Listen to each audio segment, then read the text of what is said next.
grand place pour les mensonges là-dedans. Je vais quand même commencer par le plus important qu'elle ne vous a pas donné, parce que je ne l'avais pas mis dans mon résumé, c'est que je viens de Trois-Rivières.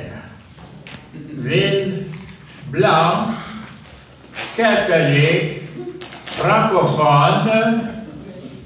J'ai vu une famille anglaise, je ne savais pas si c'était irlandaise, protestante ou athée, qui venait au magasin de mon père. Ça, c'était mon enfance.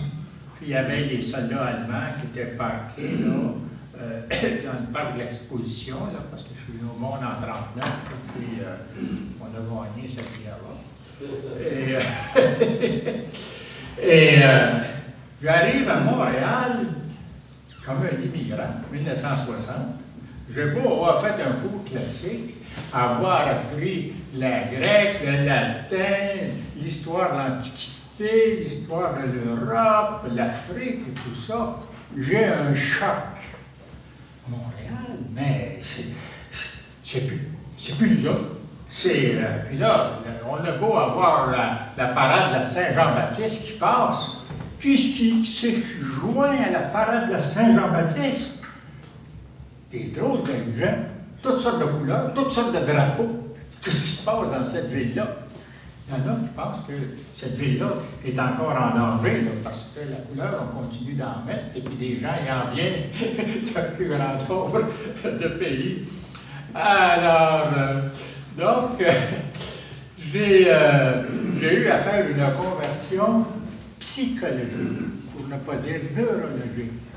Les gens m'ont demandé comment est-ce qu'un type de Trois-Rivières en est venu à expliquer la diversité, le pluralisme, et tout ça. D'un côté, à l'université, j'ai discuté avec des Arabes. Alors, moi, je leur expliquais le crédit social, puis eux autres m'expliquaient le parti du Bas.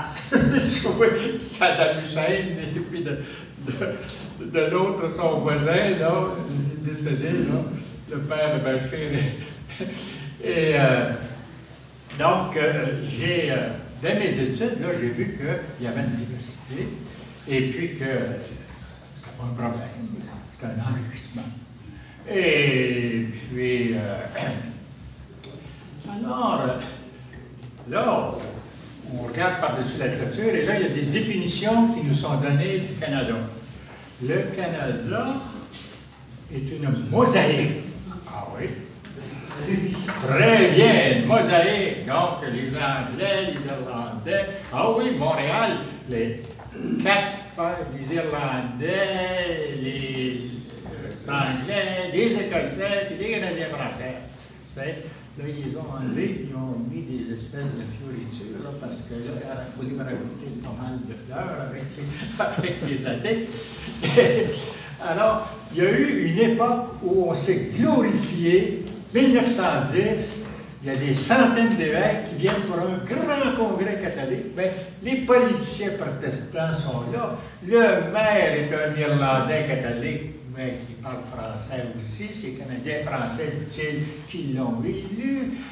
Et là, le représentant du pape qui est là, il parle de Montréal comme de la Rome de l'Amérique, c'est-à-dire une sorte de ville qui a une vision, une mission prophétique. Alors, puis là, tout ça, j'ai ça dans un gros cahier, là, le rapport de 1910. Alors, ça me disait qu'il y avait eu, évidemment, des émeutes à Montréal. Il y avait eu des troubles. Quand les Juifs sortant de la faculté de McGill en médecine, où on avait bien voulu les accepter, puis qu'ils ont voulu faire l'internat à l'hôpital Notre-Dame, il y a eu une grève des docteurs pour pas qu'il y ait de Juifs qui viennent pratiquer la médecine sur la rue. Alors, là, j'ai vu que, là, bien sûr, comme journaliste, parmi mes premiers textes, ça a été d'écrire sur le conflit israélo-arabe quand je suis devenu éditorialiste. Et là, j'ai voulu comprendre qu'est-ce qu'ils faisaient en Palestine, les Juifs. J'avais bien vu les Juifs de la Bible puis de l'Ancien Temps, mais là, aujourd'hui, là. Et puis, qu'est-ce qui s'est passé en Europe? Et là, je ne comprenais pas qu'on puisse, avec une machine militaire et industrielle, tuer des millions de gens. quasiment tous les Juifs, tous ceux qui n'avaient pas pu se sauver, qui n'avaient pas pu trouver un refuge chez des voisins chrétiens. Alors, je me suis mis là-dedans. Et c'est devenu d'une certaine spécialité chez moi, parce que je dis, l'Allemagne, c'était le pays peut-être le plus avancé. La musique, la philosophie, la culture, la technologie, les sciences, les universités qu'ils avaient, tout ça. Il y avait eu des chicanes entre catholiques et protestants, mais malgré tout ça. Et là, ce pays se transforme en monstre, là, qui va manger là, tous ses voisins. Alors, je voulais comprendre. Et puis, je me suis mis dans l'étude de l'histoire, et je découvre les deux. Quand Alexandre le Grand, qui n'était pas tout à fait un grec, qui était voisin, il parlait très bien grec, etc. Alors, un génie militaire, il a gagné jusqu'à l'Afghanistan, s'emparait d'une ville, et puis il y avait déjà une grande diversité, et il permettait à chaque groupe ethnique ou religieux de garder sa langue et de garder sa religion. Pourquoi? Si tout le monde a les éléments essentiels protégés par le pouvoir, il n'y aura pas de mécontentement. Tout le monde va s'éloigner, puis ils vont respecter le voisin, parce que si tu ne respectes pas le voisin, qui va te respecter toi-même? Alors, je voyais que dans l'histoire, il y avait des façons d'organiser la politique pour que des groupes qui, quelques kilomètres plus loin, peuvent s'entretuer. Au contraire. Là, je me suis attaqué, évidemment, au génocide arménien. Pourquoi est-ce que les jeunes Turcs ont tué, chicanent encore aujourd'hui sur le mot génocide? Ce n'est pas un génocide, je ne sais pas ce que c'est. Et alors, une planification pour faire disparaître un groupe. Puis ça, là, tu dis, est-ce que ça pourrait nous arriver? Alors, oui, au Canada. Durant la Deuxième Guerre, les Japonais là, qui étaient venus pêcher et qui s'étaient fait canadiens là, en Colombie-Britannique, on les a arrêtés, on les a jetés dans des camps de concentration.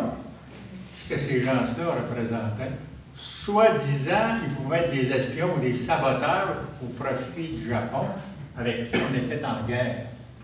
Mais moi, je découvre cette situation-là. Puis, les témoins de Jéhovah aussi. Ah oui. Puis, qu'est-ce qu'il y avait d'autre? Ah, il y avait les communistes. Pourtant, les communistes, on était avec eux autres durant la guerre, contre l'Allemagne nazie. Alors, donc, j'ai compris une chose, c'est que la pluralité, c'est une richesse.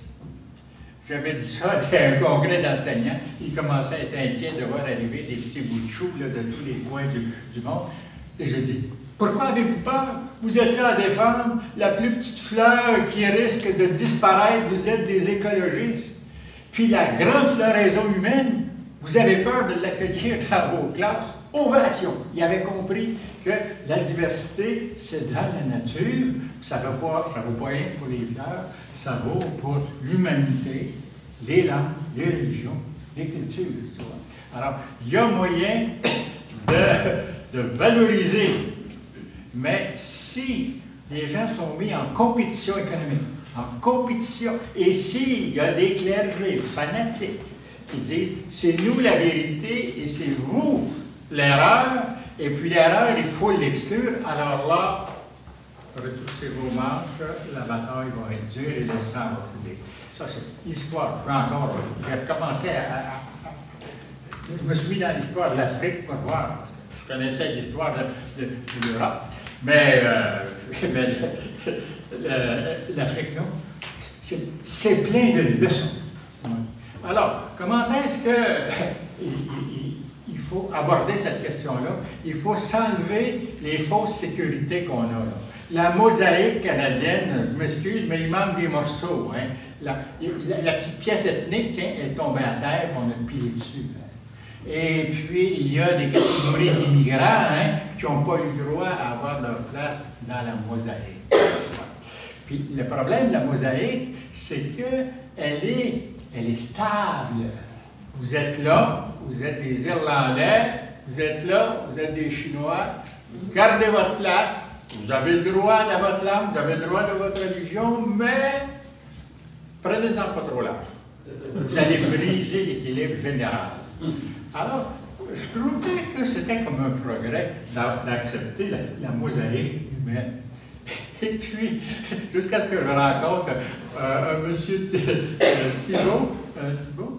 Bibot, qui est un anthropologue qui a travaillé longtemps en Afrique.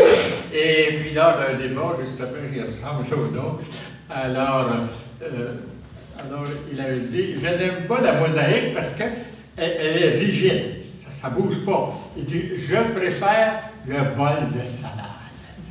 Tous les ingrédients gardent leur personnalité, ils puisent au sucre des autres, ils font l'échange avec leur rapport, leur particularité, et puis tout est meilleur, et chacun, laissé seul, isolément, n'est pas capable de faire la moitié, le centième de ce que le bol de salade fait.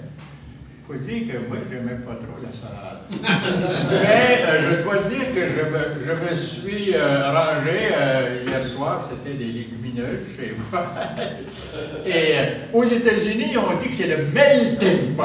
Là, il faut que les ingrédients renoncent à leur identité propre. Mais vous avez vu là, que, je ne sais pas si c'est melting pot encore aux États-Unis, mais le pot, ça me semble a little bit broken. Hein? Je pense que le pot est fêlé, là. Et c'est dangereux, ces choses-là.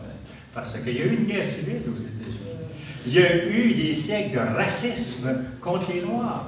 Il y a eu une sorte de discrimination contre les catholiques pendant un certain temps. Dans l'histoire de chaque nation, il ne faut pas gratter trop loin pour trouver des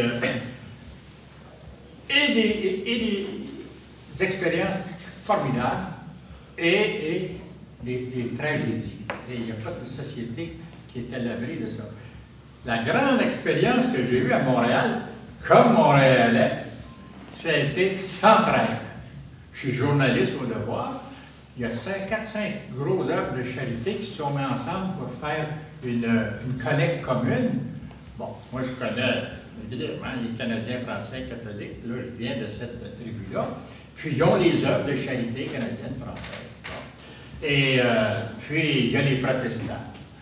Et puis il y a les Irlandais qui ont leurs œuvres. Puis il y en a d'autres. Là, il y a des gens de différents coins qui ont des œuvres de santé. Il s'agit de se mettre ensemble pour faire une collecte. Parfait. Je m'en vais à leur à leur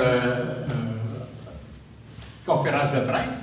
Là, j'ai dit, je vais voir le contrat, moi, de la répartition.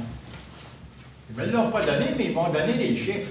Là, j'ai bien vu que la communauté qui avait le plus de pauvres et de gens en difficulté, c'est celle qui recevait le moins dans le partage. Alors, il fallait que ça change, ça. Et puis, le président de la Fédération des œuvres de charité, c'était le maire de la Chine à l'époque, il était nommé Zécari. Alors, il fait faire une étude, puis il dit, c'est très simple, il y a 3 solutions. On sort, on renégocie le contrat, ou on fait la fusion de toutes les fédérations qui sont dans le contrat. Et on décide de faire la fusion. Les protestants sont d'accord, les catholiques sont d'accord, les anglais sont d'accord, les francophones sont d'accord. Alors, et ça marche. On fait une enquête pour savoir où sont les vrais besoins. Et puis là, il va y avoir toujours une chose. Et puis, on me dit, Jean-Claude, ça c'est moi, voici l'enveloppe de 9 millions à distribuer. Laissez-moi vous dire que c'est difficile de ramasser de l'argent, mais c'est peut-être plus difficile encore de le répartir et de faire en sorte que tout le monde accepte d'aider tout le monde, et que tout le monde accepte de ne pas réclamer la plus grosse part. Il faut qu'on tienne compte des autres. Ce fut un miracle. Mais ça, c'est en 1975. En 1976, René Lévesque et le Parti québécois étaient au pouvoir. La moitié de l'île de Montréal tremble, les anglophones, les juifs et tout ça. Et là, moi, je suis là. C'est la femme du docteur Goldblum, le libéral, qui est dans mon comité de distribution aussi. Et puis, oh, mes amis, qu'est-ce qui va nous arriver? Il dit, c'est simple. Si Centraide ne tient pas, c'est fini, Montréal. parce qu'on ne pourra pas avoir un immense réseau de volontaires, de bénévoles, pour amener les gens à se prendre en main, puis à travailler ensemble. Alors, c'était une leçon que je retiens. Bon, j'étais à la Fondation Centraide, là, quand j'ai atteint l'âge canonique. Alors, mais je continue de croire qu'on a ramassé, là on voit des itinérants, mais comme dans d'autres villes, on a ramassé des enfants morts à Montréal s'il n'y avait pas eu cet immense réseau de solidarité sociale. Parce que quand une récession arrive dans une ville qui est historiquement pauvre, il faut savoir ça, Montréal c'est historiquement pauvre, tous les malheurs peuvent fondre sur nous, alors on a réussi ça. Alors, moi, j'insiste sur la solution. La solution, c'est non pas d'avoir un écuménisme de la discussion, mais une concertation des forces pour en venir à bout des problèmes qu'on n'a pas résolus encore. Et il y en a. Alors, il y a des problèmes de diversité. Alors, la femme au niqab, est-ce qu'on va continuer d'en faire le symbole du fait que le Canada est à veille d'exploser? Aussi, on va devenir des experts. Je me vois dire à ma mère de mettre un voile ou de ne pas en mettre. Je me serais fait tourner. Donc, les médias religieux, on en a eu au Canada. À Québec, le devoir lui-même était d'inspiration religieuse aussi. Le droit fondé par la communauté des Oblats pour défendre qui? Les francophones catholiques persécutés par ce qu'on était, je ne sais plus comment on les appelait, là. Il y avait une tendance du protestantisme qui voulait pas que cette minorité-là ait les mêmes droits. Qu'est-ce qui est arrivé?